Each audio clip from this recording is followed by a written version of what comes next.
বাবা, বাবা, কে রে বাবা, তুই এই অসময়ে এখানে? বাবা একটা খুশির খবর আছে। হ্যাঁ, কি খুশি খবর বাবা? বাবা আমি এসএসসি পরীক্ষায় উত্তীর্ণ হয়েছি, A+ পেয়েছি।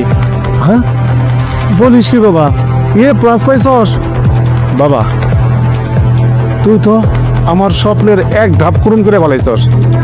তুই আমার গর্ব রে বাবা। তুই আরো পড়াশোনা করবি, উচ্চ শিক্ষায় শিক্ষিত হবি। তুই এই অফিসের একদিন বস হবি। তুই এই অফিসের। তুমি শুধু আমার জন্য দোয়া করিও। কি ব্যাপার জনা চাচা, কি হয়েছে? ওকে, ও হচ্ছে স্যার আমার ছেলে। ও স্যার এসএসসি পরীক্ষা দিছিল, আজকে স্যার রেজাল্ট হয়েছে।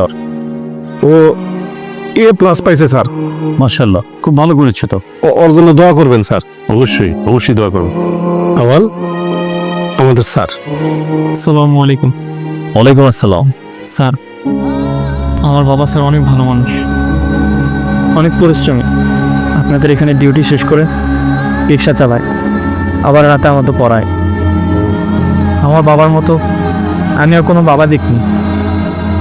সে অনেক পরিশ্রম করে স্যার, রাতে ঠিক করে ঘুমায়ও না।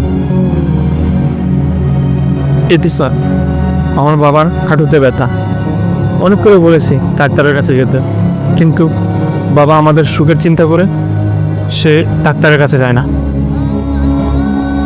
জনা চাচা,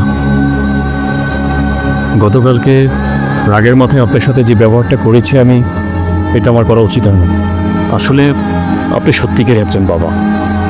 শুনেন, আপনি নাস্তাটা উপরে রেখে আসেন, আর আপনার ছেলে যেহেতু আসছে, আপনি বাসায় চলে যান আপনার ছেলেকে নিয়ে। স্যার অফিসের তো আরো 1 ঘন্টা সময় আছে আমার স্যার। সমস্যা নেই, এই 1 ঘন্টা আপনাকে আমি ছুটি দিয়ে দিলাম, আর কালকে ঠিক টাইমে চলে আসবেন। মিষ্টি আনতে কিন্তু বলবেন না। ঠিক আছে স্যার। ঠিক আছে, ঠিক আছে বাবা, ভালো থেকো। হ্যাঁ, আসসালামু আলাইকুম। ওয়ালাইকুম আসসালাম। ঠিক আছে।